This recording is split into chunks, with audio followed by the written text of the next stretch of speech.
Hello you lot, how's it going? I thought we could have a little look at this Savage SS. Now the last time I run this, the last thing I ever did to this was when I ran it, and what happened was, we know the receiver, I put the wrong receiver in there. I've got some other ones in a bag somewhere. Oh bloody hell, I hope I ain't lost them. I need to try and put a different one in and try and get that so we have actually got some range. But also we had a bit of an issue. I don't know if it's receiver related or if it's servo related or some other related thing. I think the servo horn is still on. I don't think it's the splines.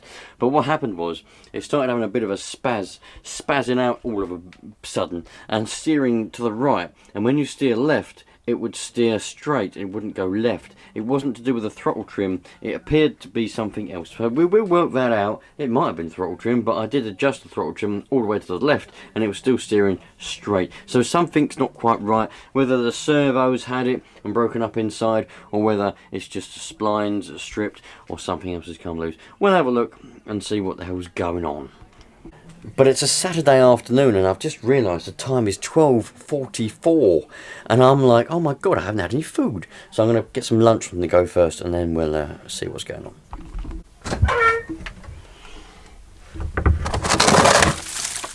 Lovely. That's the one. Off we go. 11 minutes and let's go and see what we can get done in 11 minutes while my lunch is cooking. So it's extraordinarily tempting for me to do my favourite part, and what I prefer doing was the engine. The engine had some trouble. It did have a lot of trouble. It wasn't running right at all. It had no power. I think it's mainly down because it needs a good old tune. But that was a bit of an issue. But really I needed to sort out the more pressing problem. The engine is easy to sort out because, well, we're going to change that anyway. But I still want to get this one running properly before I change it. I'm one of those, you know, I like to get things working as they're meant to and then do the modifications. Some people don't do that. So some people are just like, oh well, I'm not going to bother with that, we'll just put a different engine in it and carry on with what we're going to do anyway. But I like to play around, get things working properly and then do the mods, and then we can work, we'll just have it played and we can be like, oh, it's a lot better than it was, or it's not quite as good as it was before, you know, I need to do something different. Anyway, so I've got it turned on now, and I've got the old the transmitter is on. So we're steering full lock to the right, and if I turn left, they turn straight. Now that would ordinarily indicate a problem with the trim. So let's just make sure I have got that set properly before I go taking anything apart. Well, I've got to take that apart to get a different receiver in it anyway, but I mean servo-wise. So I must say I do have a very, very strong, well, I know what's happened basically, but we're going to go through the motions anyway. We're going to go through the motions. For those of you that might not know already what's happened and you want to see the troubleshooting process, so this is what I've done. I've set the trim to 0, it's in the middle, and we're still steering to the right, as you can see. And if we steer left, it then goes more or less straight, but not quite straight. So if I set the trim all the way to the left, it won't go no more, and that's as far as that goes. We're now steering to the right, but not quite as far. And if I was to set it all the way to the right, you can see the wheels slowly turning, and now we're right as far as it'll go, and now we're on full lock to the right. And we can still turn left and it goes more or less straight, but not quite straight. So we've checked the trims out. The trim is absolutely, well, there's nothing wrong with that. Well, there is now, but there wasn't. So the problem is on the servo end. So I'm going to take, what I'm going to do first, actually, I'm going to take all this cover off and we're going to have a look in there. I'm going to change the receiver over. I've got the other bag of receivers here. This is the bag that Bo sent me. We've got loads of different ones in here. We've got this one. We've got one that rattled. That's the one that rattled. Didn't like the sound of that one. And then we got these other two. Now he said the ones, some of them have no range and some of them have a good range. I'm going to put this one in next because this one just has a good feeling about it. This one doesn't have a very good feeling about it, and this one just rattles. So I don't like that one. We're going to put this one in now. This has got a nice long antenna on it. It doesn't rattle, so. It's also important to remember, let's make a bit of space and let me explain a little bit about how the receivers work. So this is a 2.4 gigahertz receiver, and this is actually FM 40 megs receiver, analog and digital analog. So you can get these in AM 27 megs as well. I've got loads of the AM 27 meg ones up here. This particular one is FM 40 megs. So the difference is this is analog, and it has a much longer antenna on it. A lot of people back in the day, they didn't like this long flappy antenna with an aerial tube. I like the aerial tubes, you see, but a lot of people didn't like them. So what they'd done, and I had loads of friends who'd done it, and then they regretted it because they lost all their range, but they'd cut it like that, and they'd get rid of all their antenna. With analog, that's bad. With analog, you need a massive antenna, and the longer the antenna, the better you can receive and transmit, but in this case, receive. Also notice that the transmitters have a shorter little aerial. On the analog ones, you had a great big telescopic antenna, like this one here, for example. This is an analog AM 27 megs transmitter, and it's got this great big metal, it goes even longer than that, telescopic antenna, and you have to put this out, otherwise you won't get very good range. And a lot of people never realized if you did not extend the antenna, you would damage your transmitter. I always used to see a lot of people, they would have the antenna, they'd have their antenna all the way down, and they'd turn it on, you know, and they'd be playing around with their car like I'm doing now, and I'd be playing around with it, but the antenna is in. It doesn't do the transmitter any good, and you will damage it. A lot of people never realise that. Even professionals never really realised it. They're like, no, it don't. Well, it does.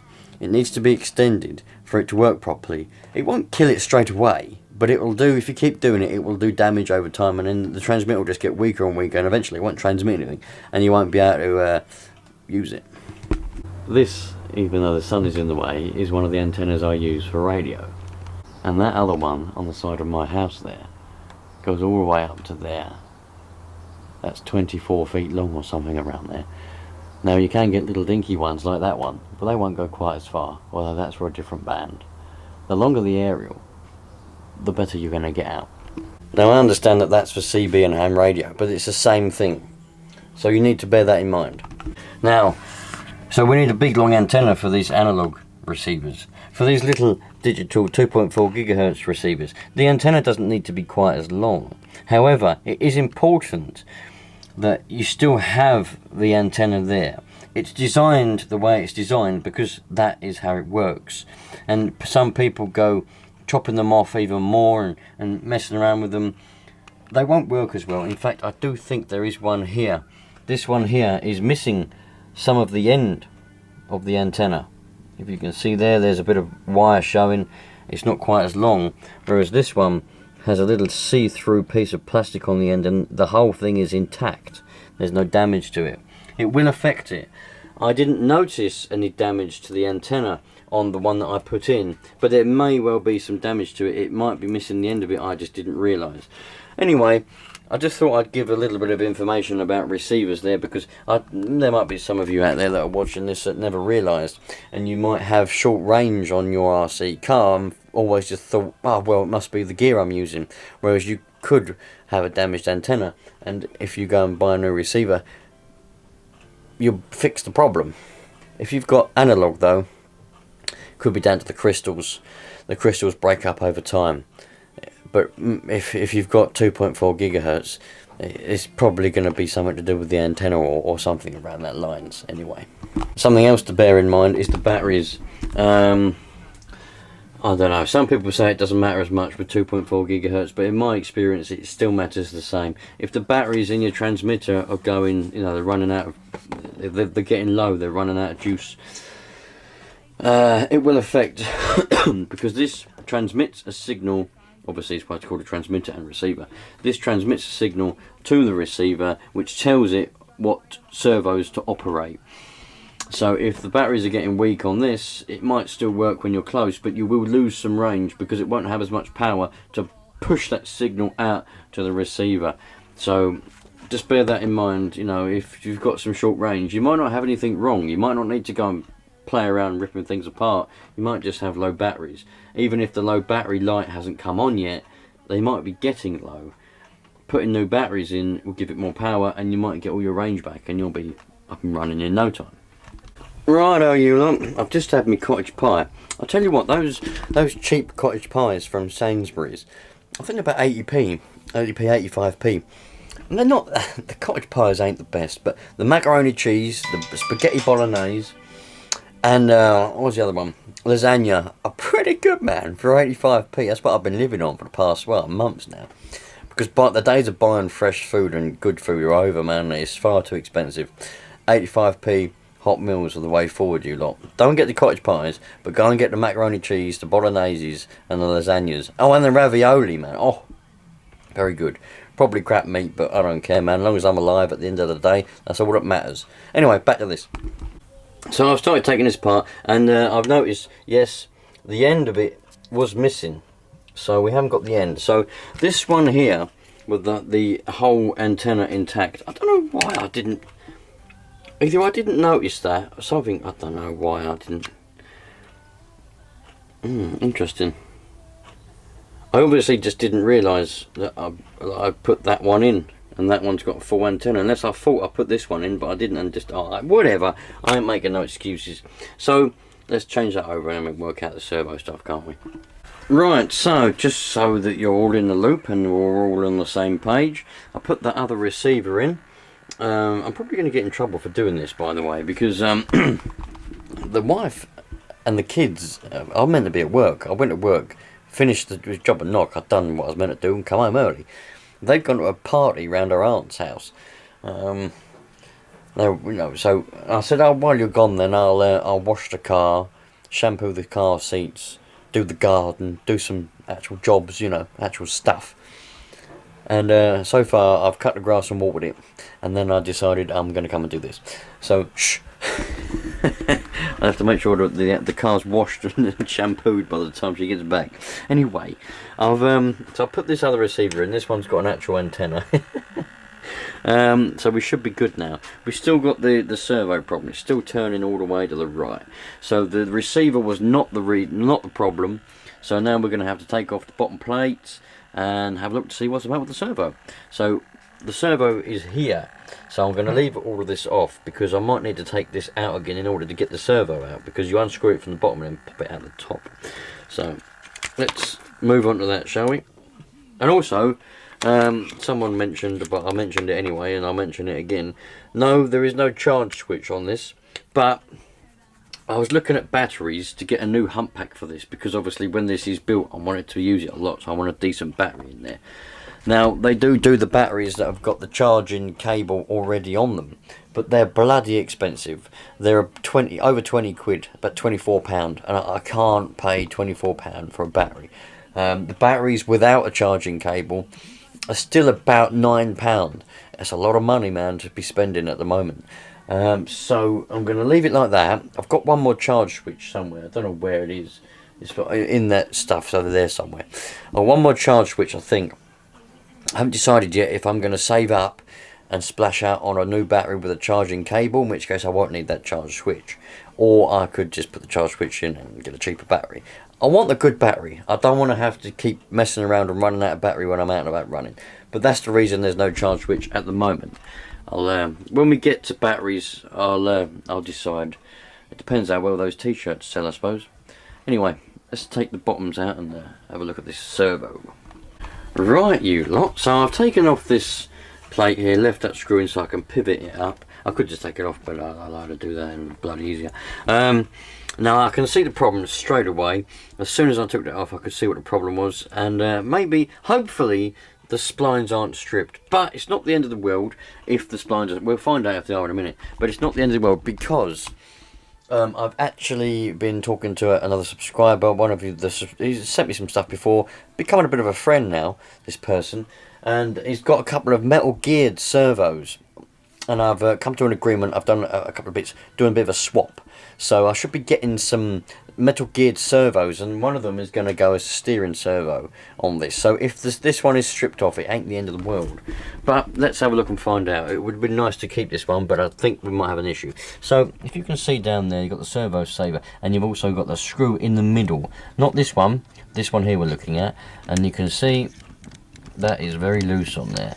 Although it's still gripping the servo, it's not very tight. So what I think's definitely happened is it's come loose, and then the wheels of, or the servo sleeve there has spun on the splines for the servo, which means left is now straight and straight is now turning right.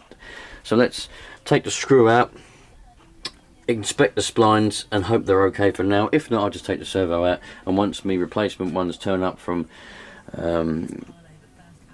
my friendly subscriber, I don't know if he likes his name being mentioned or not, to be honest.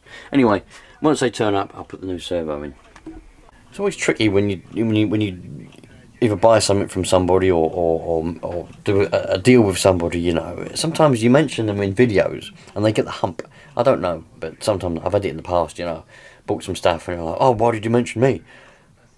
Sorry, I didn't know you wanted to be mentioned. Righto, so I had to drill that one screw, the head off of it almost. I'm not quite there yet, but I managed to get this plastic off because I need to get this screw.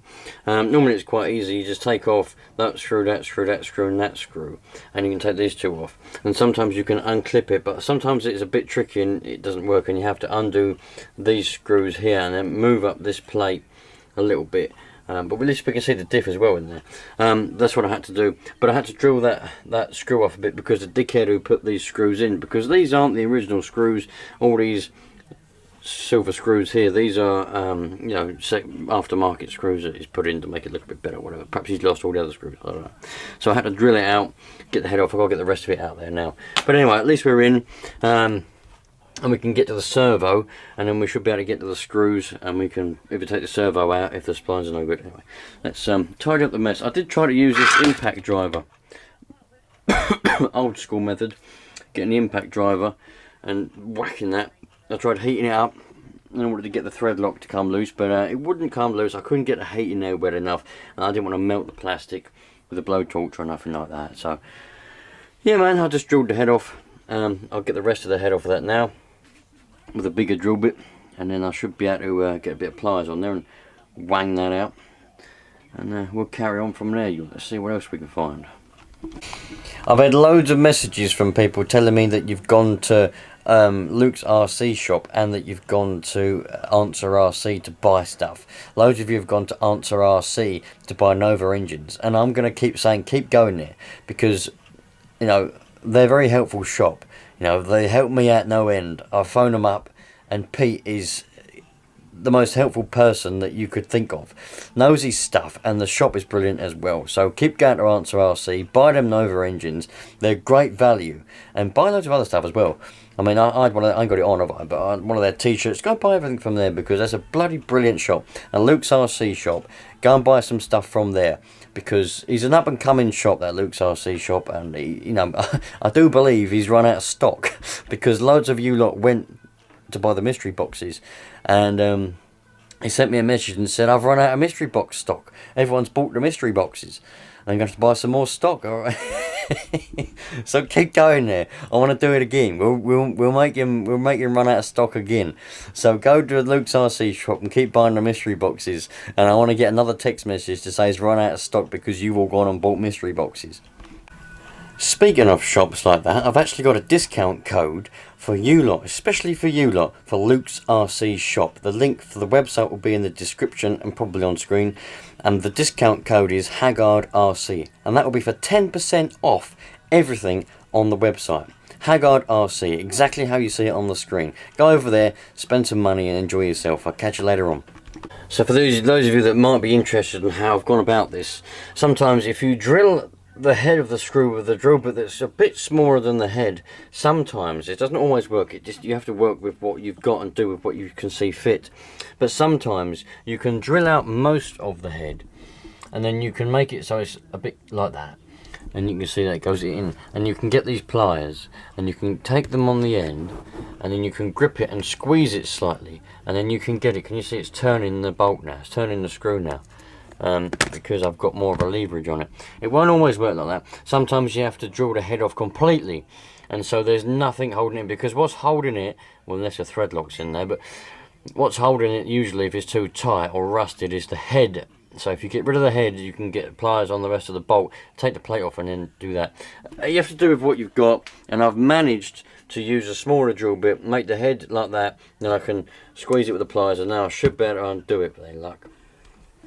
There's a fending screw, she's out, and you can see what I've done. I'm only showing, some of you lot will already know all this and you'll be like, what are you showing me for? But a lot of people, they don't know how to do this kind of stuff, and it'll help them out if they learned it. So I'm always for helping people. So you can drill it like that, and you end up, you drill the head off, yeah, so you end up with it like that, and you can get the pliers on it, and you can squeeze it so that it bends it like that, and then that gives it more leverage in order to actually turn it, because you're not turning on a round surface, you're turning now, you've made a bolt basically, you've made a bolt head as such, you know what I mean?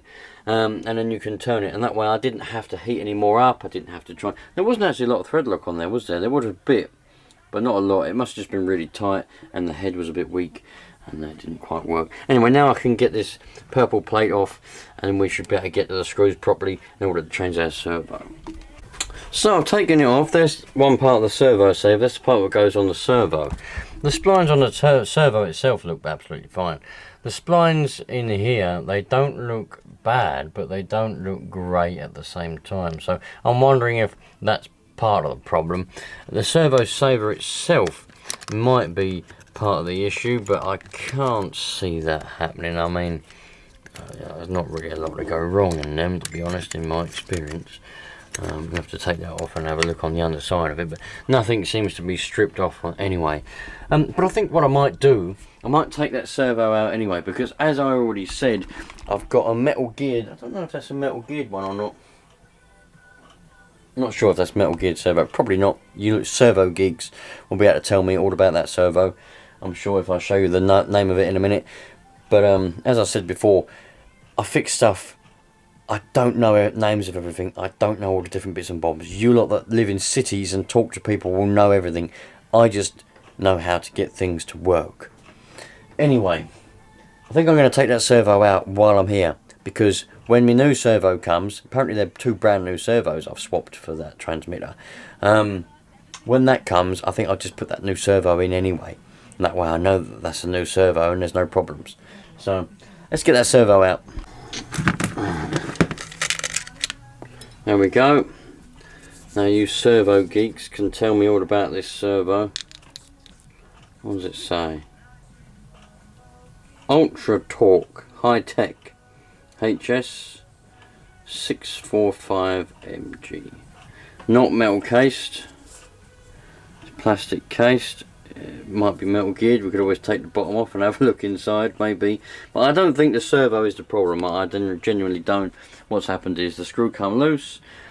The splines on the servo saver are not all the best anymore, and that's what's happened. It's as simple as that. There's no point in beating around the bush with it. The servo is actually fine. But as I said, now I've got 2 brand spanking new metal geared servos on the way. They're the ones that are going to go in it. So this servo has now come out. Some more advice and tips for those of you that are learning all about mechanics and stuff like that on these RC cars. And this applies for anything in general. If you've got something like this, don't actually tighten any of the bolts or screws or nuts up until you've got everything in place and you've got every nut and bolt in the hole and threaded a bit. Because what will happen is, if you tighten, say if I tighten these 2 up, these 2 might not line up, because it just might not. So you've got to leave these loose, and then you'll have enough play in it to move it around to line up the rest of the bolts. Just a little tip, a lot of people don't do that. They do 2 bolts up or 1 or 3 bolts up, and then they're like, well, the other ones don't line up. Why don't it fit? It fit before, but no, it won't fit, and then they get annoyed and frustrated. Like I say, don't tighten everything up until you've actually got everything in and threaded all the bolts in a bit, and then you can tighten them all up. Go from there. So there we go, 1 servo's out. I'll put all this back together. The case is down, the cover's down there. I've put all the bottom back together, all the bottom plate, the diff cover, everything's all back on, only so I don't lose the parts and lose the screws. That's a servo. New receivers in and all of that, but I'm going to wait until I get, well, obviously I'm going to wait until I get the new servos, and we'll put them in, and then we can test all the electrics, all the radio, make sure everything's all right, And yeah, and then that should be that side of things done. And then just got to sort out the engine, get that running a bit better. But it'll be easier to get that running better once we get radio gear that actually works. So that's why that has to come second. I mean, I could look at it, but I need to test it really. I need to drive it around really in order to see if it's any good. Because you can start it up and it would tick over fine, as it did when I started it up in here before. And then as soon as I went out, that's when I couldn't really test it very well. So, nice. Well, thanks for watching, you lot. All the best, and I'll catch you lot on the next one. Chill out, enjoy yourself, enjoy life, because you only get one of them, and you've got to enjoy it no matter what you do, because if you don't enjoy it, you know, what can I say? It's just a waste otherwise. Treat people how you want to be treated, and I'll see you lot on the next one. Ciao for now.